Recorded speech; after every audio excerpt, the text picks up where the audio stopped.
Mission വിജയിച്ചോ അതോ പാളിയോ? യുദ്ധം അവസാനിക്കാറായി, Iran തകർന്നു എന്നൊക്കെ അമേരിക്കൻ പ്രസിഡന്റ് പറയുമ്പോൾ ഇനിയും എന്തൊക്കെയോ സംഭവിക്കാൻ പോകുന്നു എന്നാണ് നയതന്ത്ര വിദഗ്ധർ തന്നെ വിലയിരുത്തുന്നത്.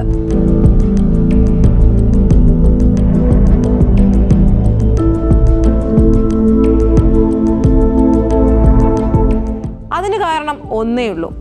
ഇറാന്റെ പരമോന്നത നേതാവ് ആയത്തുള്ള അലി ഖമേനി കൊല്ലപ്പെട്ടതോടെ ഇറാൻ പകവീട്ടലിന്റെ പാതയിലാണ് എന്നത് തന്നെ. അതുകൊണ്ട് തന്നെ ഇറാന്റെ ഔദ്യോഗിക സൈന്യത്തെക്കാൾ ഇപ്പോൾ അമേരിക്ക ഭയപ്പെടുന്നത് ലോകമെമ്പാടും പടർന്നു കിടക്കുന്ന ഇറാന്റെ sleeper സെല്ലുകളെയാണ്. We're watching every single one of them. Yeah, we know a lot about them.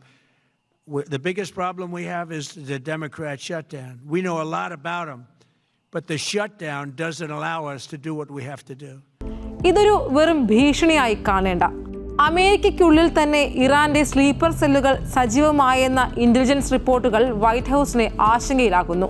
Internet പോലും ഉപയോഗിക്കാതെ കൈമാറുന്ന രഹസ്യ സന്ദേശങ്ങൾ FBI ചോർത്തിയതോടെ രാജ്യം അതീവ ജാഗ്രതയിലാണ്. പ്രധാനമായും 3 കാര്യങ്ങളാണ് അമേരിക്കയെ ഇന്ന് അസ്വസ്ഥമാക്കുന്നത്. ഒന്ന്, സൈബർ ആക്രമണങ്ങൾ. അമേരിക്കയുടെ പവർ ഗ്രിഡുകളും സാമ്പത്തിക ഇടപാടുകളും തകർക്കാനുള്ള ഒരു നീക്കം. 2, രഹസ്യ നീക്കങ്ങൾ. US മണ്ണിൽ തന്നെ ഒളിച്ചിരിക്കുന്ന തീവ്രവാദ ഗ്രൂപ്പുകളുടെ അപ്രതീക്ഷിത ആക്രമണ സാധ്യത. 3, പുതിയ നേതൃത്വം.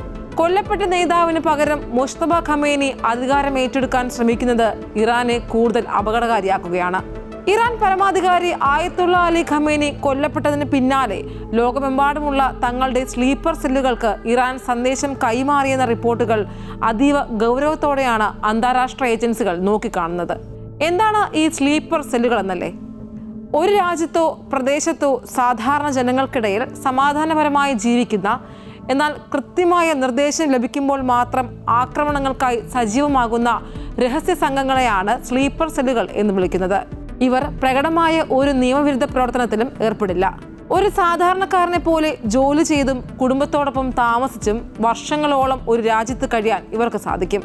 ഫോണോ ഇന്റർനെറ്റോ ഉപയോഗിക്കാതെ പ്രത്യേക റേഡിയോ ഫ്രീക്വൻസികൾ വഴിയോ കോഡുകൾ വഴിയോ ആണ് ഇവർക്ക് നിർദ്ദേശങ്ങൾ ലഭിക്കുന്നത്. ആയത്തുള്ള അലി ഖമേനിയുടെ മരണശേഷം ഇത്തരത്തിലൊരു ആക്ടിവേഷൻ സിഗ്നൽ ഇറാൻ നൽകിയതായാണ് അമേരിക്കൻ ഏജൻസികൾ സംശയിക്കുന്നത്. സ്ലീപ്പർ സെല്ലുകൾ അമേരിക്കയ്ക്ക് ഭീഷണിയാകുന്നത് എങ്ങനെ എന്നല്ലേ? അമേരിക്ക പോലുള്ള ഒരു രാജ്യത്തിന് സൈനികമായ നേരിട്ടുള്ള യുദ്ധത്തെക്കാൾ ഭയപ്പെടേണ്ടി വരുന്നത് രാജ്യത്തിനകത്ത് ഒളിച്ചിരിക്കുന്ന ഇത്തരം ചെറിയ സംഘങ്ങളെയാണ്. സ്ലീപ്പർ സെല്ലുകൾ സമൂഹത്തിന്റെ ഭാഗമായി അലിഞ്ഞു ചേർന്ന് നിൽക്കുന്നതിനാൽ അവരെ മുൻകൂട്ടി കണ്ടെത്തുക പ്രയാസമാണ്. അയൽവാസികൾക്കോ സുഹൃത്തുക്കൾക്കോ പോലും ഇവരുടെ യഥാർത്ഥ ലക്ഷ്യം അറിയില്ലായിരിക്കും.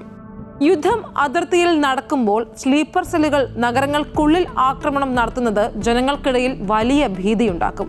പൊതുഗതാഗത സംവിധാനങ്ങൾ, ഷോപ്പിംഗ് മാളുകൾ, വിമാനത്താവളങ്ങൾ എന്നിവ ലക്ഷ്യമിടുന്നതിലൂടെ രാജ്യത്തിന്റെ ദൈനംദിന ജീവിതം സ്തംഭിപ്പിക്കാൻ ഇവർക്ക് സാധിക്കും.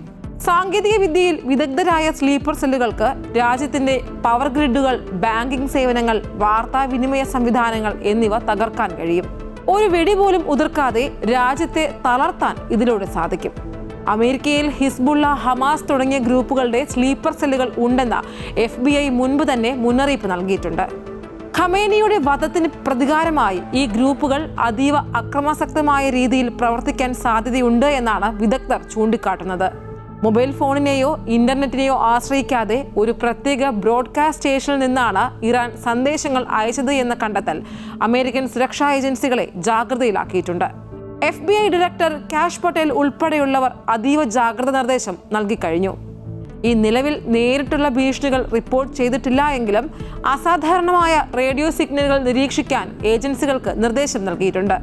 നേരിട്ടുള്ള സൈനിക നീക്കത്തേക്കാൾ രാജ്യത്തിന്റെ ഉൾഭാഗങ്ങളിലിരുന്ന് അപ്രതീക്ഷിതമായി നടത്തുന്ന പ്രത്യാക്രമണങ്ങളെയാണ് അമേരിക്ക ഇപ്പോൾ ഭയക്കുന്നത്.